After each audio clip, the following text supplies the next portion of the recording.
வணக்கம். உங்களோட வாழ்க்கையில நீங்க உயிரா நினைச்ச ஒரு நபர் உங்களை ஏமாத்திட்டாங்க அப்படின்னா, அந்த வலிகளையும் வேதனைகளையும் உங்களால தாங்கவே முடியல அப்படின்னா, வருத்தமே படாதீங்க. இந்த வீடியோ பதிவு உங்களுக்காக தான். வீடியோவை ஸ்கிப் பண்ணாம முழுசா கேளுங்க. விஷயம் என்னன்னு கேட்டீங்கன்னா, நீங்க உயிரா நினைச்ச, உலகமா நினைச்ச, அவங்க தான் எல்லாமே நினைச்ச சில பேரு உங்களை ஏமாத்திட்டாங்கன்னு வச்சுக்கோங்களேன். உங்களால அந்த வலிகளையும் வேதனைகளையும் ஏத்துக்கவே முடியாதுங்க. ஹார்ட்டே உடைஞ்சு போற மாதிரி இருக்கும். என்னடா வாழ்க்கை இது அப்படின்னு வாழ்க்கையே வெறுத்து போன மாதிரி இருக்கும். சில நேரத்துல இந்த மாதிரியான சிச்சுவேஷன் நிறைய பேரால ஹேண்டில் பண்ணவே முடியாதுங்க. ஆனா உங்களோட வாழ்க்கையில ஒரே ஒரு விஷயத்த மட்டும் நல்லா ஞாபகம் வச்சுக்கோங்க. யாரெல்லாம் உங்களை ஏமாத்திட்டு போனாங்களோ அவங்களுக்கும் அவங்கள ஏமாத்துறதுக்கு யாராவது ஒருத்தர் ரெடியா இருப்பாங்க. இன்னும் சொல்லணும்னா கண்டிப்பா சொல்றேன், உங்க வாழ்க்கையில நீங்க சிறப்பா வாழ்வீங்க. உங்களை ஏமாத்திட்டு போனாங்க பாத்தீங்களா, அவங்க கண்டிப்பா கஷ்டப்படுறத உங்க கண்ணு முன்னால நீங்க பாப்பீங்க. இதை நான் ஏன் சொல்றேன்னு கேட்டீங்கன்னா, உங்களை ஏமாத்திட்டு போன அவங்களே நல்லா வாழ்ந்துருவோங்கிற நம்பிக்கையில இருக்கும்போது எந்த தப்புமே பண்ணாம சில பேரை நம்பி ஏமாந்து போன நாம ஏங்க கவலைப்படணும்? ஸோ கண்டிப்பா சொல்றேன், உங்க வாழ்க்கையில எல்லாரும் மூக்கு மேல விரல வச்சு பார்க்குற அளவுக்கு, உங்களை அண்ணாந்து பார்க்குற அளவுக்கு வாழ்க்கையில பெருசா ஜெயிச்சு காமிப்பீங்க. ஸோ அதுக்கு ஒரே ஒரு விஷயத்த மட்டும் செய்யாதீங்க. மனசு தளர்ந்து போய் மூளையில மட்டும் உட்காராதீங்க. இதை நான் ஏன் சொல்றேன்னு கேட்டா, பணம் இன்னைக்கு வரும் நாளைக்கு போங்க. இல்லை ஏதாவது ஒரு சொந்த பந்தங்கள் நம்மளை விட்டுட்டு போனாங்க அப்படின்னா அதை நினச்சி மனசு உடைஞ்சு போய் உட்கார்ந்துருக்காதீங்க. அவங்க உண்மையாகவே உங்களை நேசிச்சிருந்தாங்க அப்படின்னா உங்களை காயப்படுத்திட்டு உங்களை ஏமாத்திட்டு போகியே இருக்க மாட்டாங்க.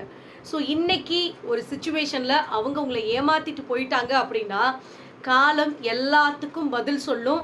அவங்கள பழி வாங்கணும் அப்படின்னு மட்டும் நினைக்காதீங்க. அந்த ஒரு முக்கியமான விஷயத்த விதி இந்த காலத்து மேல ஒப்படைச்சிருங்க.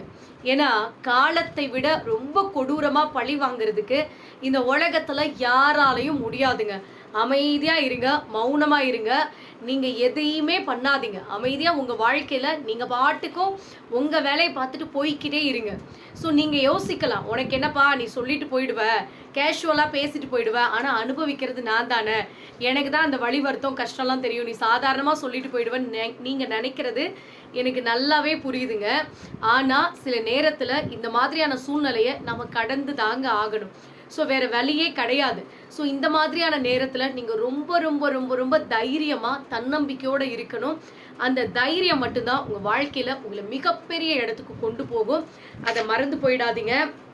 நீங்கள் அமைதியாக வாழணும் அப்படின்னு நினைக்கிறீங்க, விரும்புகிறீங்க அப்படின்னா நீங்கள் நினைக்கிறத அப்படியே வெளியில் எல்லார்கிட்டையும் பேசணும்னு அவசியம் கிடையாது. எல்லார்கிட்டையும் எல்லாத்தையும் சொல்லாதீங்க. இன்னொரு முக்கியமான விஷயம், நீங்கள் கேட்டதையும் நீங்கள் பார்த்ததையும் எல்லார்கிட்டையும் அப்படியே போய் ஒப்பிக்கணும், எல்லார்கிட்டையும் அதை அப்படியே டிட்டோவாக சொல்லணும் அப்படின்னு அவசியமே கிடையாது. இதை யாருக்கிட்டையும் நீங்கள் பார்த்ததையும் நீங்கள் கேட்டதையும் சொல்லாமல் இருந்தாவே உங்கள் வாழ்க்கை நிம்மதியாக இருக்கும் அப்படிங்கிறத மறந்து போயிடாதீங்க. அன்புக்கும் அந்த ஆண்டவனுக்கும் அடிபணிஞ்சு போங்க, தப்பு கிடையாது. ஆனால் ஆணவத்தில் நம்மளை அடக்கி ஆளணும்னு நினைக்கிறாங்க பார்த்தீங்களா, அந்த மாதிரியான மனுஷங்களுக்கு எப்பேற்பட்ட சூழ்நிலையிலையும் அடிபணிஞ்சு போகவே போகாதீங்க. ஏன்னா அவங்கெல்லாம் உங்களை அடக்கி வைக்கணும் அப்படின்னு நினைக்கிறவங்க. எந்த ஒரு சுச்சுவேஷன்லையுமே உங்களை நீங்கள் ஜெயிக்கிறத அவங்க விரும்பவே மாட்டாங்க, நீங்கள் ஜெயிக்கிறதுக்கும் அவங்க விடவும் மாட்டாங்க. ஸோ அந்த மாதிரி அந்த மனுஷங்க கிட்ட நீங்கள் தான் கேர்ஃபுல்லாக இருக்கணும். அடிபணிஞ்சு போகாதீங்க. அவங்க கிட்டலாம் நம்ம அடிபணிஞ்சு போகணும்னு அவசியமே கிடையாது. ஸோ புரிஞ்சு நடந்துக்கோங்க. என்றைக்குமே ஒருத்தரோட வாயிலிருந்து வரக்கூடிய வார்த்தைகளை காட்டிலும் அவங்க பேசக்கூடிய அந்த வார்த்தைகளை காட்டிலும் மௌனம் இருக்கு பார்த்தீங்களா, அது 1000 வார்த்தைகளை பிரதிபலிக்கும். ஸோ எடுத்தான் கவுத்தான் அப்படின்னு தயவு செஞ்சு எந்த இடத்துலையும் வார்த்தைகளை மட்டும் விட்டுறாதீங்க. ஏன்னா இங்கே இருக்கிற நிறைய பேர் என்ன பண்ணுவாங்கன்னா, நம்மளை கோபப்படுத்தி அந்த கோபத்தில் நாம் எப்படா 4 வார்த்தை பேசலாம், அந்த வார்த்தையை வச்சு அவங்கள சண்டை பிடிக்கலாம் அப்படின்னு நிறைய பேர் கண்குத்தி பாம்பு மாதிரி உங்களை வாட்ச் பண்ணிக்கிட்டே இருப்பாங்க. ஸோ உங்கள் வாயிலேயே உங்களை கெட்டவங்களா ஆக்கிறதுக்கு உங்களை சுற்றி ஒரு கூட்டமே காத்துக்கிட்டு இருக்குதுங்க. ஸோ முடிஞ்ச வரைக்கும் எப்பேற்பட்ட சூழ்நிலையிலையும் நிதானத்தை மட்டும் கைவிடாதீங்க. இது நான் ஏன் இந்த இடத்துல சொல்கிறேன்னா, நிறைய பேரோட லைஃப்லங்க நிதானம் இழந்ததுனாலேயே வாழ்க்கையில் நிறைய விஷயத்த இழந்த மனுஷங்களை நான் பார்த்துருக்கேன். அதனால தான் நம்மளோட சப்ஸ்கிரைபர்ஸான நீங்கள் எப்பேற்பட்ட சூழ்நிலையிலையும் நிதானத்தை மட்டும் இழக்காதீங்க. ஸோ கோபத்தில் வார்த்தைகளை கொட்டிடாதீங்க. மறுபடியும் அது அல்றது ரொம்ப ரொம்ப கஷ்டமான விஷயங்க. ஸோ இன்னொன்று சொல்லுவாங்க, கோபத்தில் இருக்கும்போது ஆத்திரத்தில் இருக்கும்போது உண்மையான வார்த்தைகள் மட்டும்தான் வெளியில் வரும் அப்படின்னு சொல்லுவாங்க. அது உண்மைதாங்க. ஸோ அது சில நேரத்தில் நம்ம மனசில் இருக்கிற வார்த்தைகள் உண்மையாகவே இருந்தாலும் அது வெளியில் வரும்போது அது வரக்கூடிய விதமும் நம்ம பேசக்கூடிய அந்த விதமும் நம்மளை கெட்டவங்களாக சித்தரிச்சிடும் அடுத்தவங்க முன்னால். ஸோ அதனால் கோபத்தில் மட்டும் எப்பேற்பட்ட சூழ்நிலையிலையும் நிதானத்தை இழந்துடாதீங்க, வார்த்தைகளை விட்டுறாதீங்க. Be careful. என்றைக்குமே முன்னேறணும் அப்படின்னு நீங்கள் நினச்சிங்க விரும்புனீங்க அப்படின்னா யாருக்கிட்டையும் தயவு செஞ்சு சண்டை போட்டுக்கிட்டு உங்களோட டைமை நீங்கள் வேஸ்ட் பண்ணிட்டு உட்கார்ந்துருக்காதீங்க. நல்லா கவனித்து பார்த்தீங்கன்னா, நீங்கள் ஒரு இடத்துக்கு கிளம்பி போகிறீங்க, உங்களை நடு ரோட்டில் நின்று ஒரு நாய் குலைச்சிக்கிட்டே இருக்குதுன்னு வச்சுக்கோங்களேன். அந்த நாய்க்கு பதில் கொடுப்பீங்களா இல்லை ஒதுங்கி போவீங்களா? யோசிச்சு பாருங்க. அதே மாதிரி தான் உங்களை யாராவது வேணும்னே சீன்றாங்க, உங்களை ஹர்ட் பண்ணுற மாதிரி பேசுகிறாங்க, உங்களை கஷ்டப்படுத்துகிறாங்க அப்படின்னா அந்த மாதிரியான மனுஷங்களுக்கு பதில் கொடுத்து உங்களோட நேரத்தை வீணாக்கிறத விட்டுட்டு ஒதுங்கி போங்க. அதுதான் உங்களுக்கு நல்லது. ஸோ நான் சொல்கிறது உங்களுக்கு புரியும்னு நினைக்கிறேன். சில நேரத்தில் நீங்கள் பேசாமல் அமைதியாக போகிறது நிறைய பிரச்சனைகளை நீங்கள் அவாய்ட் பண்ணிவிட்டு நிம்மதியாக வாழ்கிறதுக்கு உங்களுக்கு ஒரு வழிவகையாக இருக்கும். ஸோ அதை புரிஞ்சுக்கோங்க. சிரிச்சுக்கிட்டே உங்களோட வாழ்க்கையில் சில நேரத்தில் சில விஷயங்களை கடந்து போயிடுங்க. அது உங்கள் கஷ்டமாக இருந்தாலும் சரிங்க, உங்களுக்கு கஷ்டத்தை கொடுத்த மனுஷங்களாக இருந்தாலும் சரி, சில நேரத்தில் சிரிச்சுக்கிட்டே கடந்து போயிடுங்க. அதுதான் உங்களுக்கு நல்லதுங்க. ஸோ ஆவேசப்பட்டு கோவப்பட்டு நீங்கள் கத்தி கூப்பாடு போடுறதுனால இங்கே ஒன்றுமே மாற போகிறது கிடையாது. சில பேர் தான் இப்படித்தான் அப்படின்னு அதாவது சில பேர் பேசுனா புரிஞ்சுக்குவாங்க. ஸோ பேசுனா அவங்கள புரிய வச்சிடலாம் அப்படிங்கிற சில பேர்கிட்ட நீங்கள் பேசலாம், அதை அவங்க அக்செப்ட் பண்ணிக்குவாங்க. ஆனால் நீ என்ன பேசுனாலும் நான் இப்படித்தான் பேசுவேன்னு முடிவு பண்ணிட்டு பேசுகிறாங்க பார்த்தீங்களா, அந்த மாதிரியான மனுஷங்க கிட்ட பேசுறது சல்லி பைசாவுக்கு பிரயோஜனம் கிடையாது.